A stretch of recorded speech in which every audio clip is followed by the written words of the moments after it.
ಆಫೀಸಿಗೆ ಹೋಗ್ಬೇಕು ಇವಾಗ. ಮಧ್ಯಾಹ್ನ 1 ಗಂಟೆ ಆಲ್ಮೋಸ್ಟ್ ಇವಾಗ.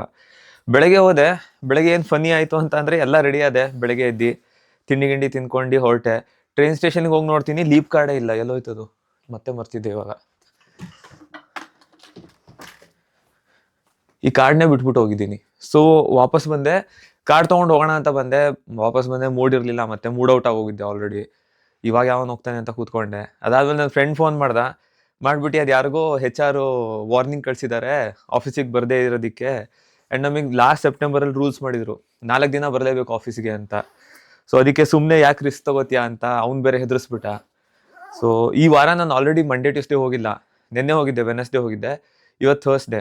ಇವತ್ತು ಮಿಸ್ ಮಾಡಿದ್ರೆ ನಾಳೆ ಹೋದರೆ 2 ದಿನ ಹೋದಂಗಾಗುತ್ತೆ. ಸೊ 50% ಅಟೆಂಡೆನ್ಸ್ ಆಗೋದಿಲ್ಲ. 50% ಅಟೆಂಡೆನ್ಸ್ ಆಗುತ್ತೆ 4 ಡೇಸ್ಗೆ. ಏನಕ್ಕೆ ರಿಸ್ಕು? ಒಂದು 3 ಡೇಸ್ ಆದರೂ ಹೋಗೋಣ ಈ ವೀಕು. ನೆಕ್ಸ್ಟ್ ವೀಕಿಂದ ಒಂದು 4 ಡೇಸ್ ಮಾಡೋಣ ಅಂತ ಅಂದ್ಕೊಂಡೆ. ಮೊದಲೇ ಕೆಲಸ ಕಷ್ಟ ಹುಡ್ಕೋದು ಈ ಟೈಮಲ್ಲಿ. ತೆಗೆದುಗಿದ್ಬಿಟ್ರೆ ಕಷ್ಟ ಆಗಿಬಿಡುತ್ತೆ. ಪ್ಲಸ್ ಇದೊಂದೇ ಇರೋದು ಇನ್ಕಮ್, ಇನ್ನೇನೂ ಇಲ್ಲ ನನಗೆ ಇವಾಗ. ಅದಕ್ಕೆ ಕಾಸಿಗೆ ಸಿದ್ಬಿಟ್ಟಿದ್ರೆ ಯಾವನಿಗೂ ಕೆಲಸ ಮಾಡ್ತಿರ್ಲಿಲ್ಲ ಗುರು. ನಾನು ನಂದೇನಾರು ಮಾಡ್ಕೊಂಡು ಕೂರುವೆ ಅಷ್ಟೇ. ದುಡ್ಡಿಲ್ವಲ್ಲ, ಅದೇ ಪ್ರಾಬ್ಲಮ್. ಪ್ಲಸ್ ಎಷ್ಟೊಂದು ಪಾರ್ಸಲ್ಗಳು ಬೇರೆ ಬಂದಿತ್ತು ಇವತ್ತು, ತೆಗಿಯೋಕ್ಕೂ ಟೈಮ್ ಆಗಲಿಲ್ಲ. ಜಾಕೆಟು, ಶೂಸ್ ಆರ್ಡರ್ ಹಾಕಿದ್ದೆ. ಪ್ಲಸ್ ಪ್ರೋಟೀನ್ ನಾನು ಲಾಸ್ಟ್ ಟೈಮ್ ನಿಮಗೆ ತೋರಿಸಿದ್ದೆ ಯಾವುದೋ ಒಂದು ವಿಡಿಯೋದಲ್ಲಿ. ಡ್ಯಾಮೇಜ್ ಆಗಿತ್ತು, ಓಪನ್ ಆಗಿತ್ತು ಅಂತ. ಅವ್ರಿಗೊಂದು ರಿಪೋರ್ಟ್ ಮಾಡಿದೆ ಮೇಲ್ನ, ಇನ್ನೊಂದು ಕಳಿಸ್ಕೊಟ್ರು. ಇಲ್ಲಿ ಸಿಂಪಲ್ ಹೆವಿ. ಕಸ್ಟಮರ್ಗೆ ಏನಾದರೂ ಇನ್ಕನ್ವೀನಿಯನ್ಸ್ ಆದರೆ ಫಸ್ಟ್ ಅದನ್ನು ಸಾರ್ಟ್ ಮಾಡ್ತಾರೆ ಅಷ್ಟೇ. ಸೊ ಬಂದ್ಬಿಟ್ಟು ನೋಡೋಣ ಇದನ್ನೆಲ್ಲ. ಇವಾಗ ಟೈಮ್ ಇಲ್ಲ, ಹೋಗೋಣ ಆಫೀಸ್ಗೆ. ಏನಿಲ್ಲ ಕಂಡ್ರು, ಅವ್ರದ್ದೇ ನಿಜ ಹೇಳ್ಬೇಕಂತಂದರೆ ಆಫೀಸಿಗೆ ಕರೆಸ್ಬಿಟ್ಟು ಅವ್ರದ್ದೇ ಒಂಥರ ಕೆಲಸ ಕಮ್ಮಿ ಆಗ್ತಿದೆ ಅವ್ರಿಗಷ್ಟೇ. ಹೋಗೋ ಬರೋದು ನಮಗೆ. ಆ್ಯಂಡ್ ಆಫೀಸಿಗೆ ಹೋದರೆ ಕೆಲಸ ಆಗೋದಿಲ್ಲ, ಓಡಾಡ್ಕೊಂಡು ಕೂತಿರ್ತೀವಿ ಅಷ್ಟೇ ಅಲ್ಲಿ. ನಡೀರಿ, ಏನು ಮಾಡೋಕ್ಕಾಗಲ್ಲ, ಈಗ ಹೊರಡೋಣ. ಆ್ಯಂಡ್ ತುಂಬ ಜನ ಕೇಳ್ತಿದ್ರಿ ನನಗೆ, ಜಾಬ್ ಹೆಂಗೆ ತೊಗೊಂಡ್ರಿ ನೀವು, ಇಂಟರ್ವ್ಯೂ ಹೆಂಗಾಯಿತು, ಪ್ರಿಪ್ರೇಷನ್ ಹೆಂಗೆ ಮಾಡಿದ್ರಿ ಅಂತೆಲ್ಲ. ಆ್ಯಕ್ಚುಲಿ ಹೇಳ್ಬೇಕಂದ್ರೆ ಆ ಥರ ಏನು ಮೋಟಿವೇಟಿಂಗ್ ಸ್ಟೋರಿ ಅಲ್ಲ ನಂದು. ಕೋವಿಡ್ ಟೈಮಲ್ಲಿ ನಾನು ರಿಟೇಲಲ್ಲಿ ಕೆಲಸ ಮಾಡ್ತಿದ್ದೆ. ಕೋವಿಡ್ ಎಲ್ಲ ಆದಮೇಲೆ ನನ್ನ ಫ್ರೆಂಡ್ಸ್ ಸ್ವಲ್ಪ ನನಗೆ IT ಹುಡುಕು ಅಂತ ಅಂದ್ಬಿಟ್ಟು ಫೋರ್ಸ್ ಮಾಡಿದ್ರು. ಆ್ಯಂಡ್ ಅದೇ ಟೈಮಲ್ಲಿ ಏನಾಗಿತ್ತು, ನಂದು 2 ಫ್ರೆಂಡ್ಸ್ ಇಂಟೆಲಲ್ಲಿ ಪ್ಲೇಸ್ ಆಗಿದ್ರು. ಅವಾಗ ನನಗೂ ಅನ್ನಿಸ್ತು, ಈ ನನ್ನ ಮಕ್ಕಳಿಗೆ ಕೆಲಸ ಸಿಕ್ತು ಅಂದಮೇಲೆ ನನಗೂ ಸಿಗುತ್ತೆ ಅಂತ. ಸೊ ಹಾಗೆ ಫ್ಲೂಕಲ್ಲಿ ಅಪ್ಲೈ ಮಾಡಿದೆ ಅಷ್ಟೇ. ನನಗೆ ಅದು ಕಾಲ್ ಬ್ಯಾಕ್ ಬರುತ್ತೆ ಅಂತ ಏನೂ ಇಂಟೆನ್ಷನು ಇರಲಿಲ್ಲ. ಬಟ್ ಲಕ್ಕಿಲಿ ಏನಾಯಿತು ಅಂತಂದರೆ ಕಾಲ್ ಬ್ಯಾಕ್ ಬಂತು. ಬಟ್ ನಾನು ಅಪ್ಲೈ ಮಾಡಿದ ರೋಲು ಡೆವಾಪ್ಸ್ ರೋಲ್ ಇತ್ತು. ನಂಗೆ ಡೆವಾಪ್ಸ್ ಎಕ್ಸ್ಪೀರಿಯನ್ಸೇ ಇಲ್ಲ. ನಂಗೆ ಡೆವಾಪ್ಸ್ ಅಂದ್ರೆ ಏನು ಅಂತಲೂ ಗೊತ್ತಿರಲಿಲ್ಲ. ಹಾಗೆ ಸುಮ್ಮನೆ ಅಪ್ಲೈ ಮಾಡಿದೆ, ಅದೊಂದು ರೋಲ್ ಕಾಣಿಸ್ತಿತ್ತು ಅಂತ. ಆ್ಯಂಡ್ ಕಾಲ್ ಬಂತು, ಇಂಟರ್ವ್ಯೂ ಆಯಿತು. ಇಂಟರ್ವ್ಯೂ ಕೇಳಿದ್ರು, ಏನಪ್ಪ ಡೆವಾಪ್ಸ್ ರೋಲಿಗೆ ಅಪ್ಲೈ ಮಾಡಿದಿಲ್ಲ, ಎಕ್ಸ್ಪೀರಿಯನ್ಸ್ ಇಲ್ಲದೆ ಅಂತ. ಅದಕ್ಕೆ ಅಂದೆ, ನಂಗೊಂದು ಜಾಬ್ ಬೇಕಷ್ಟೇ, ನೀವು ಯಾವ್ದಾದ್ರು ಕೆಲಸ ಕೊಡಿ, ನಾನು ಕಲ್ತ್ಕೊಂಡು ಮಾಡ್ತೀನಿ ಅಂತ. ಸೊ ಇಂಟರ್ವ್ಯೂಲಿ ಹೆಂಗೆ ಅಂತಂದರೆ, ಟೆಕ್ನಿಕಲ್ ಕ್ವಶನ್ ಕೇಳೋಕ್ಕೂ ನಾನು ಟೈಮ್ ಬಿಡಲಿಲ್ಲ ಅವ್ರಿಗೆ. ಆ್ಯಕ್ಚುಲಿ ನಾನು ಇಂಟರ್ವ್ಯೂ ಮಾಡ್ತಿದ್ದ ಮ್ಯಾನೇಜರು ಇಂಡಿಯಾಗೆ ಬಂದಿದ್ರು ಒಂದು 2-3 ಸತಿ. ಸೊ ನಾನೇನು ಮಾಡಿದೆ, ಸ್ವಲ್ಪ ಕಾನ್ವರ್ಸೇಷನ್ನ ಅಲ್ಲೇ ಡಿವಿಯೇಟ್ ಮಾಡಿಬಿಟ್ಟೆ. ಇಂಡಿಯಾ ಟ್ರಿಪ್ ಹೆಂಗಿತ್ತು, ನಾರ್ತ್ ಸೈಡ್ ಬಂದಿದ್ದೀರಾ, ಸೌತಿಗೆ ಬಂದಿಲ್ವಾ, ಒಂದ್ಸತಿ ಕರ್ನಾಟಕಕ್ಕೆ ವಿಸಿಟ್ ಹಾಕಿ, ಸಖತ್ತಾಗಿದೆ ಅಂತೆಲ್ಲ. ಸೊ ಸ್ವಲ್ಪ ಹಂಗೆ ಕತೆ ಹೊಡೆದ್ಬಿಟ್ಟು ಇಂಟರ್ವ್ಯೂನ ಡ್ರ್ಯಾಗ್ ಮಾಡಿಬಿಟ್ಟೆ ನಾನು. ಸೊ ಅದೇನಾಯಿತು ಅಂತ ಅಂದರೆ, ನನ್ನ ಕಮ್ಯುನಿಕೇಷನ್ ಸ್ಕಿಲ್ಲು ಒಂಥರ ಪಾಸಿಟಿವ್ ಆಗಿ ಟರ್ನ್ ಆಗೋಯ್ತು. ಸೊ ಇವನು ಚೆನ್ನಾಗಿ ಮಾತಾಡ್ತಾನೆ, ಕಮ್ಯುನಿಕೇಷನ್ ಚೆನ್ನಾಗಿದೆ, ಆ್ಯಂಡ್ ಏನೇ ಕೊಟ್ಟರು ಕಲ್ತ್ಕೋತಾನೆ ಅನ್ನೋ ಕಾನ್ಫಿಡೆನ್ಸ್ ಬಂತು ಅವರಿಗೆ. ಸೊ ಅದಕ್ಕೆ ಏನು ಮಾಡಿದ್ರು, ಲೈಕ್ ಓಕೆ ನಾನು ಕಾಲ್ ಬ್ಯಾಕ್ ಮಾಡ್ತೀನಿ, ಏನಾದ್ರು ಇದ್ರೆ ಹೇಳ್ತೀವಿ ಅಂತ ಅಂದರು. ನನಗೆ ಫುಲ್ ಡೌಟ್ ಅನ್ನಿಸ್ತು, ಯಾಕಂದರೆ ಡೆವಾಪ್ಸ್ 0 ಎಕ್ಸ್ಪೀರಿಯನ್ಸು. ಇಂಟರ್ವ್ಯೂಲಿ ಒಂದು ಟೆಕ್ನಿಕಲ್ ಕ್ವಶನ್ ಕೂಡ ನಾನು ಕೇಳೋಕ್ಕೂ ಬಿಟ್ಟಿಲ್ಲ, ಆನ್ಸರು ಮಾಡಿಲ್ಲ. ಆ್ಯಂಡ್ ಏನಾಯಿತು, ಒಂದು ವೀಕ್ ಆಯಿತು. 1 ವೀಕ್ ಆದಮೇಲೆ ಕಾಲ್ ಬಂತು ನನಗೆ. ಸೊ ಅದಕ್ಕೆ, ವಿಶಾಲ್ ನೋಡು, ನೀನು ಡೆವಾಪ್ಸ್ ರೋಲಿಗೆ ಅಪ್ಲೈ ಮಾಡಿದ್ದಲ್ಲ, ನಿಂಗೆ ಡೆವಾಪ್ಸಿಗೆ ಏನೂ ಎಕ್ಸ್ಪೀರಿಯನ್ಸ್ ಇಲ್ಲ, ಸೊ ಡೆವಾಪ್ಸ್ ರೋಲಿಗೆ ನಿನಗೆ ಹೈರ್ ಮಾಡೋಕೆ ಆಗೋದಿಲ್ಲ ಅಂತ ಅಂದರು. ನಾನು ಹೋಯ್ತಲ್ಲಪ್ಪ ಇದೂ ಅಂತ. ಹೋಗ್ಲಿ ಪರವಾಗಿಲ್ಲ, ಕಾಲ್ ಮಾಡಿದ್ರು ಹೇಳಿದ್ರಲ್ಲ ಅಂತ. ಆಮೇಲೆ ಏನಾಯಿತು, ನನ್ನ ಮ್ಯಾನೇಜರ್ ಹತ್ರ ಮಾತಾಡಿದೆ ಅಂತ ಅಂದರು. ಹೌದಾ, ಏನು ಮಾತಾಡಿದ್ರಿ ಅಂದೆ. ಸೊ ಅವಾಗ ನನ್ನ ಮ್ಯಾನೇಜರ್ ಹತ್ರ ಮಾತಾಡಿದೆ, ಈ ಥರ ಒಬ್ಬ ಇದ್ದಾನೆ, ಡೇಟಾ ರೋಲಿಗೆ ಹುಡುಕ್ತಿದ್ದಾನೆ ಅಂತ.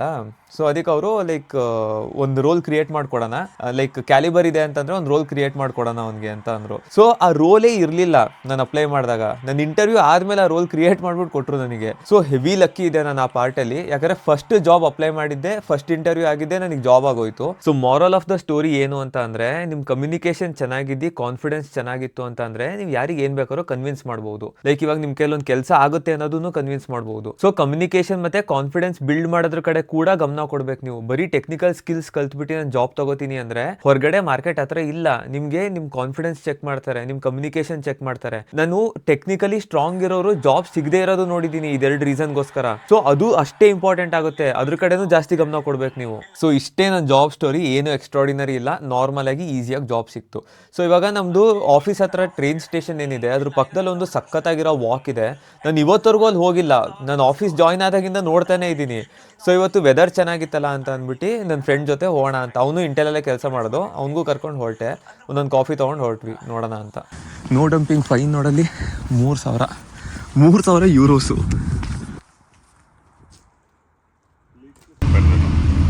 ಓ ಇದು ಉದ್ದ ನಿಲ್ಸಕ್ಕೆ ಹಿಂಗೆ ಸೈಕಲ್ ನಿಲ್ಲಿ ಅಲ್ಲ. ಓ ನೈಸ್.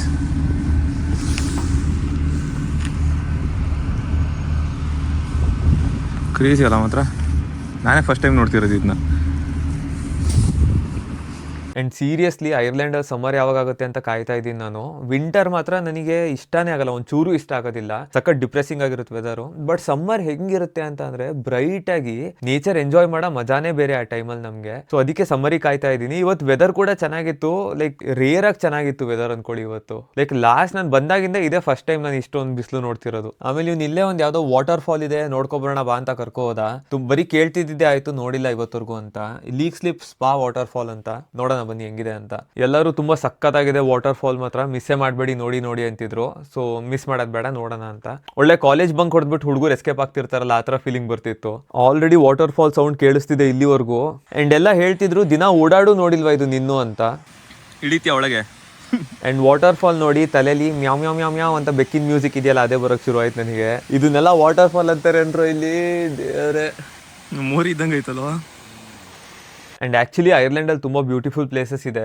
ಈ ಥರ ಚಿಕ್ಕ ಪುಟ್ಟನೂ ಇರ್ತವೆ, ಬಟ್ ಸಖತ್ ಬ್ಯೂಟಿಫುಲ್ ಪ್ಲೇಸ್ಗಳು ಇದಾವೆ. ನಾನು ಬಂದಾಗ ನೋಡಿ ನಾನೇ ಶಾಕ್ ಆಗಿರೋದು ಇದೆ, ಹಿಂಗೆಲ್ಲ ಇರೋಕ್ಕೆ ಸಾಧ್ಯನಾ ನೇಚರ್ ಅನ್ನೋ ಥರ. ನಿಮಗೂ ತೋರಿಸ್ತೀನಿ, ನಾನು ಮತ್ತೆ ವಿಸಿಟ್ ಮಾಡ್ತೀನಿ ಎಲ್ಲ ಪ್ಲೇಸ್ನು. ನನ್ನ ಸ್ಕೆಡ್ಯೂಲ್ ಸ್ವಲ್ಪ ಫ್ರೀ ಆಗಲಿ ಅಷ್ಟೇ. ಓ ಇಲ್ಲಿ ಬಾತುಕೋಳಿಗಳು ನೋಡು. ಕಾಫಿ ಕೊಡ್ಸೋಣ ಇದಕ್ಕೆ.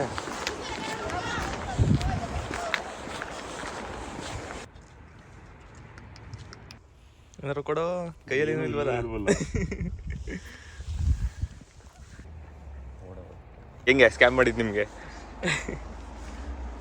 ಸಮ್ಮರ್ ಬರ್ಲಿ ಕಂಡ್ರು ಸಾಕು, ಎಲ್ಲ ಕಡೆ ಸುತ್ತಾಡೋಣ. ಇನ್ನೂ ಕ್ರೇಜಿ ಆಗಿರುತ್ತೆ ಮಾತ್ರ. ಯಾಕೆ ಅಂದ್ರೆ ಸನ್ಸೆಟ್ ತುಂಬಾ ಲೇಟ್ ಆಗುತ್ತೆ ಸಮ್ಮರ್ ಅಲ್ಲಿ. 8 o'clock 9 o'clock ಹತ್ರ ಆಗುತ್ತೆ ನಿಮಗೆ. ಅಲ್ಲಿವರೆಗೂ ಬ್ರೈಟ್ ಆಗಿರುತ್ತೆ. ಸೊ ಹೆಂಗಿರುತ್ತೆ ಅಂತಂದ್ರೆ ಇಡೀ ದಿನ ಇನ್ನೂ ನನ್ನ ಕೈಯಲ್ಲಿದೆ ಅನ್ನೋ ತರ ಇರುತ್ತೆ. ಅಂಡ್ ಸಖತ್ ಸುತ್ತಾಡ್ಬಹುದು, ಶೆಕೆನೂ ಜಾಸ್ತಿ ಆಗೋದಿಲ್ಲ. ಅಂಡ್ ಸಖತ್ತಾಗಿರುತ್ತೆ ವೆದರ್. ಅಂಡ್ ಫುಲ್ ಬ್ರೈಟ್ ಆಗಿರುತ್ತೆ ಮಾತ್ರ. ಪರ್ಫೆಕ್ಟ್ ವೆದರ್ ಮಾತ್ರ ಅದು. ಸೊ ಟೈಮ್ ಆಯ್ತು, ಮನೆ ಹೊರಡೋಣ. ಓಕೆ ಮುಗೀತು. ಸೊ ನಾನು ಪಾರ್ಸಲ್ ಹೇಳಿದ್ನಲ್ಲ ಬಂದಿದೆ ಅಂತ ಬೆಳಗ್ಗೆ. ಸೊ ಅದರಲ್ಲಿ ಪಫರ್ ಜಾಕೆಟ್ ಇದೆ ಒಂದು. ಈ ಪಫರ್ ಜಾಕೆಟ್ ಹಾಕಿ ಹಾಕಿ ಬೇಜಾರಾಗ್ಬಿಟ್ಟಿದೆ ನನಗೆ. ಸೊ ಅದಕ್ಕೆ ಬೇರೆದು ಆರ್ಡರ್ ಮಾಡಿದ್ದೆ. 2 years ಇದನ್ನೇ ಯೂಸ್ ಮಾಡ್ತಿದ್ದೆ. ಆ್ಯಂಡ್ ಇದು ಬಿಟ್ಟರೆ ಬೇರೆ ಜಾಕೆಟ್ಸ್ ಹೆಂಗೆ ಅಂದರೆ ಜಾಸ್ತಿ ಚಳಿ ತಡೆಯೋಕ್ಕಾಗೋದಿಲ್ಲ ನನ್ನ ಹತ್ರ ಇರೋದು. ಆ್ಯಂಡ್ ನಾರ್ತ್ ಫೇಸಿಂದ ಒಂದು ಇಟ್ಕೊಂಡಿದ್ದೀನಿ, ಅದು ಓಕೆ ಇದೆ. ಬಟ್ ತುಂಬ ಚಳಿ ಇದ್ದಾಗ ಅದು ತಡೆಯೋದಿಲ್ಲ. ಸೊ ಅದಕ್ಕೆ ಸ್ವಲ್ಪ ಥಿಕ್ಕಾಗಿರೋದು ಆರ್ಡರ್ ಮಾಡಿದ್ದೆ. ಇವಾಗ ಹೆಂಗಂದ್ರು ಅಟೈರಲ್ಲಿ ಇದ್ದಾಗ ಇದನ್ನು ತೆಗೆದುಬಿಟ್ಟು ಟ್ರೈ ಮಾಡಿಬಿಡೋಣ ಅಷ್ಟೇ. ಸೊ ಅಡಿಡಾಸಿಂದ ಆರ್ಡರ್ ಮಾಡಿದ್ದೆ, ಇದನ್ನು ತೆಗೆದುಬಿಡೋಣ ಫಸ್ಟ್. ಐ ಹೋಪ್ ಫಿಟ್ ಆಗುತ್ತೆ ಅಂತ ಫುಲ್ ಬ್ಲ್ಯಾಕ್ ಹಾಕಿದೆ. ಯಾಕೆ ಅಂತ ಅಂದರೆ ನ್ಯೂಟ್ರಲ್ ಕಲರು ಬೆಸ್ಟು ಅಂತಷ್ಟೇ. ಹಿಂಗಿದೆ. So all black and Adidas. So 50% ಆಫಲ್ಲಿ ಸಿಗ್ತಿದ್ದು, ಅದಕ್ಕೆ ಆರ್ಡ್ರ್ ಹಾಕಿದೆ. ನಂಗೆ ಚೆನ್ನಾಗಿದೆ ಅನ್ನಿಸ್ತಿದೆ. ನಿಮ್ಗೇನು ಅನಿಸುತ್ತೆ ಅಂತ ಹೇಳಿ. ಲೈಟ್ ವೆಯ್ಟ್ ಇದೆ ತುಂಬ, ಅದು ಸ್ವಲ್ಪ ಭಾರ ಅನಿಸುತ್ತೆ. ಇದು ಸಖತ್ ಲೈಟ್ ವೆಯ್ಟ್ ಅನಿಸುತ್ತೆ ಇದು. Okay nice. ಸೊ ವಾರ್ಮ್ ಆಗಿರಲಿ ಅಂತ ಸ್ವಲ್ಪ ವಾರ್ಮರ್ ಕೊಟ್ಟಿರ್ತಾರೆ ಒಳಗಡೆ ಪಾಕೆಟಲ್ಲಿ, ಹಿಂಗೆ ಕೈ ಹಾಕಿದಾಗ ಚೆನ್ನಾಗಿದೆ. ಕೂಡಿ ನೋಡೋಣ.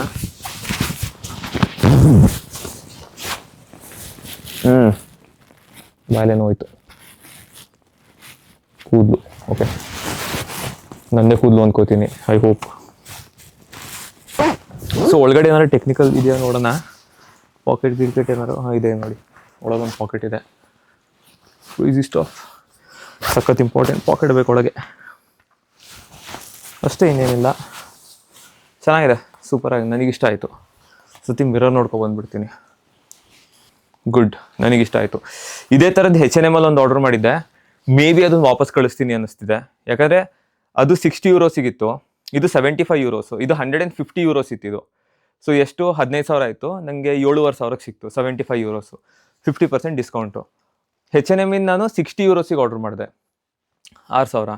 ಏನು ಲೈಕ್ 1,500 ಜಾಸ್ತಿ ಕೊಟ್ಟರೆ 15 euros ಜಾಸ್ತಿಗೆ ಲೈಕ್ ಅಡಿಡಾಸ್ ಸಿಗ್ತಿದೆ ಅಂತಂದರೆ ಆಬ್ವಿಯಸ್ಲಿ ಅಲ್ಲಿ ಕೀಪ್ ಅಡಿಡಾಸ್ ಅಷ್ಟೇ. ಶೂಸ್ ಚೆಕ್ ಮಾಡೋಣ ಬನ್ನಿ ಈಗ. ನೈಕಿ. ಸೊ ನನಗೆ ಈ ಶೂಸು ನಾನು ಲಾಸ್ಟ್ 1 year ಹುಡುಕ್ತಾ ಇದ್ದೆ. ಇದು ಯಾವಾಗಲೂ ಸ್ಟಾಕಿಗೆ ಬಂದಾಗ ನನ್ನ ಸೈಜ್ ಇರ್ತಿರ್ಲಿಲ್ಲ, ಯಾವ್ದಾದ್ರು ಒಂದು ಸೈಜ್ ಇರೋದಷ್ಟೇ. ಆ್ಯಂಡ್ ಅನ್ಅವೈಲೇಬಲ್ ಅಂತ ತೋರಿಸೋದು ಯಾವಾಗ್ಲೂ. ಆ್ಯಂಡ್ ಎಕ್ಸಾಕ್ಟಾಗಿ ಈ ಕಲರ್ ಸಿಗ್ತಿರ್ಲಿಲ್ಲ ನನಗೆ ಇದರಲ್ಲಿ. ಈ ಸತಿ ನನ್ನ ಲಕ್ ಚೆನ್ನಾಗಿತ್ತು ಅನ್ಸುತ್ತೆ. ಸೇಮ್ ಸೈಜ್ ನನ್ನ ಸೈಜು ಒಂದೇ ಪೀಸ್ ಇದ್ದಿದ್ದು, ಆರ್ಡರ್ ಹಾಕಿದ ತಕ್ಷಣ ಅನ್ಅವೈಲೇಬಲ್ ಆಯಿತು. ಸೊ ನನಗೆ ಸಿಕ್ತು. ನೋಡೋಣ. ಏನು ತುಂಬ ಎಕ್ಸ್ಟ್ರಾಡಿನರಿ ಶೂಸ್ ಅಲ್ಲ, ಒಂದು ಮಿಡ್ ರೇಂಜ್ ಶೂಸೇ, ನನಗೆ ಇಷ್ಟ ಆಯಿತು ಅಂತ ತೊಗೊಂಡೆ ಅಷ್ಟೇ. ಸೊ ಇದು ಸ್ವಲ್ಪ ರೆಟ್ರೋ ಸ್ಟೈಲ್ ಇದು ಹೆಂಗಿದೆ. ಸೊ ಸ್ವಲ್ಪ ರೆಟ್ರೋ ಸ್ಟೈಲ್ ಇವಾಗ ಇದೇ ಟ್ರೆಂಡಲ್ಲಿ ನಡೀತಿರೋದು, ಸ್ವಲ್ಪ ಹಳೆ 90s ಹಾಕ್ತಿದ್ದ ಥರ ಟ್ರೆಂಡು. ಆ್ಯಂಡ್ ಜೀನ್ಸಿಗೆಲ್ಲ ಚೆನ್ನಾಗಿ ಕಾಣುತ್ತಿದೆ ಆ್ಯಕ್ಚುಲಿ. ಆ್ಯಂಡ್ ಜಿಮ್ಗೂ ಯೂಸ್ ಮಾಡ್ಬೋದು, ಜೀನ್ಸಿಗೆ ಯೂಸ್ ಮಾಡ್ಬೋದು. ಆ್ಯಂಡ್ ತುಂಬ ಒಂಥರ ಏನಂತಾರೆ ರೆಗ್ಯುಲರ್ ಯೂಸೇಜಿಗೆ ಚೆನ್ನಾಗಿದೆ ಅಂತ ತೊಗೊಂಡೆ ಅಷ್ಟೇ. ನನಗೆ 55 ಯೂರೋಸಿಗೆ ಸಿಕ್ತು.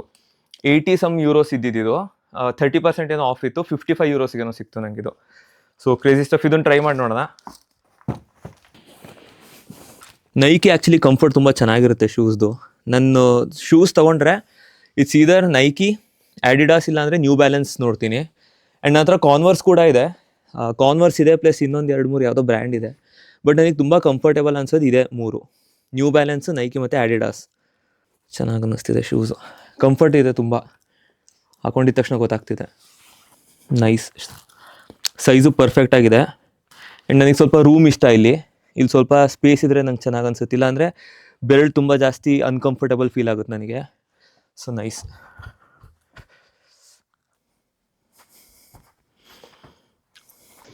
ಆ್ಯಂಡ್ ಸ್ವಲ್ಪ ಮೆಟೀರಿಯಲ್ ಕಂಫರ್ಟ್ ನನಗೆ ಇಷ್ಟ ಆಗುತ್ತೆ. ಆ್ಯಂಡ್ ಸ್ವಲ್ಪ ಮೆಟೀರಿಯಲಿಸ್ಟಿಕ್ ಇರೋದು ಓಕೆ ಅನಿಸುತ್ತೆ ನನಗೆ. ಅದರಲ್ಲಿ ಏನೂ ತಪ್ಪಿಲ್ಲ. ನಿಮಗೆ ಮೆಟೀರಿಯಲಿಸ್ಟಿಕ್ ಇದ್ದೀರಾ, ಓಕೆ. ಒಳ್ಳೆ ಮನೆ ಇಷ್ಟನಾ, ಒಳ್ಳೆ ಬಟ್ಟೆ ಹಾಕೋಕ್ಕೆ ಇಷ್ಟ, ಶೂಸ್ ಇಷ್ಟ, ಒಂದು ಒಳ್ಳೆ ಕಲೆಕ್ಷನ್ ಮೇಂಟೈನ್ ಮಾಡೋಕ್ಕೆ ಇಷ್ಟ, ಅದರಲ್ಲಿ ಏನೂ ತಪ್ಪಿಲ್ಲ. ಬಟ್ ಏನು ಅಂತ ಅಂದರೆ ಯಾವುದಕ್ಕೂ ಜಾಸ್ತಿ ಅಟ್ಯಾಚ್ ಆಗೋಕ್ಕೆ ಹೋಗ್ಬಾರ್ದು ಅಷ್ಟೇ. ಸೊ ಡಿಟ್ಯಾಚ್ಮೆಂಟ್ ಅನ್ನೋದು ಏನಿದೆ ಅದನ್ನು ಪ್ರಾಕ್ಟೀಸ್ ಮಾಡಬೇಕು. ಈಗ ಹೆಂಗೆ ಅಂತಂದರೆ, ಈಗ ಈ ಸ್ವೆಟ್ ಶರ್ಟ್ ನನ್ನಿಂದ ಹೆಂಗೋ ಹೋಯಿತು ಅಂತಂದರೆ, ಸೊ ಅದಕ್ಕೆ ತುಂಬ ಅಟ್ಯಾಚ್ಮೆಂಟ್ ಇರಬಾರ್ದು ಅಂತಷ್ಟೇ. ಸೊ ಡಿಟ್ಯಾಚ್ಮೆಂಟ್ ಇದ್ದಾಗ ಏನಾಗುತ್ತೆ, ಲೈಫಲ್ಲಿ ಯಾವುದ್ರ ಮೇಲೆ ಜಾಸ್ತಿ ರಿಲೈ ಆಗೋದಿಲ್ಲ ನೀವು. ಸೊ ಲೈಫಿಂದ ಅಲ್ಟಿಮೇಟ್ ಟ್ರೂತ್ ಏನು ಅಂತಂದರೆ, ನಮ್ಮ ಜೊತೆ ನಾವು ಏನು ತೊಗೊಂಡೋಗೋದಕ್ಕೆ ಆಗೋದಿಲ್ಲ. ಸೊ ಎಲ್ಲ ಇಲ್ಲೇ ಬಿಟ್ಟು ಹೋಗಬೇಕು. ಸೊ ಮೆಟೀರಿಯಲಿಸ್ಟಿಕ್ ಆಗಿರೋದು ಓಕೆ, ಬಟ್ ಡಿಟ್ಯಾಚ್ಮೆಂಟನ್ನು ಪ್ರಾಕ್ಟೀಸ್ ಮಾಡೋದು ಈವನ್ ಬೆಟರ್ ಅಷ್ಟೇ. ಸೊ ನನಗಿಷ್ಟ ಮೆಟೀರಿಯಲ್ ಥಿಂಗ್ಸು, ನಾನು ತೊಗೋತೀನಿ. ಆ್ಯಂಡ್ ಕೆಲವು ಚೈಲ್ಡ್ಹುಡ್ ಡ್ರೀಮ್ಗಳನ್ನ ನನಗೆ ಅವಾಗ ಫುಲ್ಫಿಲ್ ಮಾಡ್ಕೊಳಕ್ಕೆ ಆಗ್ತಿರ್ಲಿಲ್ಲ, ನಾನು ಇವಾಗ ಮಾಡ್ಕೋತಾ ಇದ್ದೀನಿ. ಸೊ ನನಗೆ ಏನೂ ತಪ್ಪಿಲ್ಲ ಅದರಲ್ಲಿ. Cool stuff.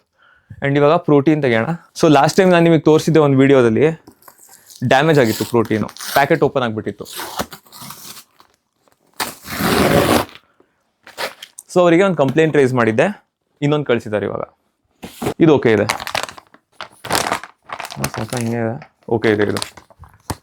ಅದೇ ಕಳ್ಸೋರು ತಾನೆ. ಎಕ್ಸ್ಟ್ರೀಮ್. ಸೊ ಪ್ರೋಟೀನ್ ಬಂದಿದೆ, ಡನ್. ಸೊ ಇನ್ನೊಂದು ಪ್ರೋಟೀನ್ ಆಯಿತು. ಆ್ಯಂಡ್ ಇನ್ನೂ ಸ್ವಲ್ಪ ಆರ್ಡರ್ಗಳು ಬರೋದಿದೆ, ಅದು ಬಂದಾಗ ಅನ್ಬಾಕ್ಸ್ ಮಾಡೋಣ, ನಿಮ್ಮ ಜೊತೆನೇ ಮಾಡ್ತೀನಿ. ಆ್ಯಂಡ್ ಇನ್ನೊಂದು ಥಿಂಗು, ನನಗೆ ಆಫೀಸಿಂದ ಹೊಸ ಲ್ಯಾಪ್ಟಾಪ್ ಬಂದಿದೆ. ನನ್ನ ಹಳೆ ಲ್ಯಾಪ್ಟಾಪಿಂದು ವಯಸ್ಸಾಗಿ ಹೋಗ್ಬಿಡ್ತು, ಅವ್ರದ್ದು ರಿಟೈರ್ಮೆಂಟ್ ಆಗೋ ಟೈಮ್ ಬಂದಿದೆ ಇವಾಗ. ಆಲ್ಮೋಸ್ಟ್ 4 ವರ್ಷ ಆಯಿತು. ಸೊ ಅದಕ್ಕೆ ಇವಾಗ ಹೊಸ ಲ್ಯಾಪ್ಟಾಪ್ ಕೊಟ್ಟಿದ್ದಾರೆ. ಸ್ವಲ್ಪ ಬೆಟರ್ ಇದೆ, ಚೆನ್ನಾಗೇ ಇದೆ, ಬೆಟರ್ ಇದೆ ಹಳೆ ಲ್ಯಾಪ್ಟಾಪಿಂತ. ಸೈಜ್ ಚಿಕ್ಕದು, ಬಟ್ ಪರ್ಫಾರ್ಮೆನ್ಸ್ ಸಾಲಿಡ್ ಆಗಿದೆ. ಆಯಿತಾ, ಇದನ್ನು ಸೆಟಪ್ ಮಾಡೋಕ್ಕೆ ಟೈಮ್ ಆಗ್ತಿಲ್ಲ ನಂಗೆ, ವಿಡಿಯೋ ಶೂಟು ಎಡಿಟಿಂಗಲ್ಲೇ ಟೈಮ್ ಹೋಗ್ತಿದೆ. ಸೊ ಇದನ್ನು ಸೆಟಪ್ ಮಾಡಬೇಕು. ಆ್ಯಂಡ್ ಪೂರಾ ಗೈಡ್ ಕೊಟ್ಟಿದ್ದಾರೆ ಹೆಂಗೆ ಸೆಟಪ್ ಮಾಡಬೇಕಂತ. ಇದನ್ನು ಮಾಡ್ಬೇಕು ಇವತ್ತು ಕೂತ್ಕೊಂಡು, ಟೈಮೇ ಆಗಿಲ್ಲ. ಕೆಲಸ ಸಖತ್ ಎಫೆಕ್ಟ್ ಆಗ್ತಿದೆ ನನಗೆ ಕಾಂಟೆಂಟ್ ಕ್ರಿಯೇಷನಿಂದ. ಹೆಂಗಾದರೂ ಮಾಡಿ ಬ್ಯಾಲೆನ್ಸ್ ಮಾಡ್ಕೋಬೇಕು ಇವಾಗ.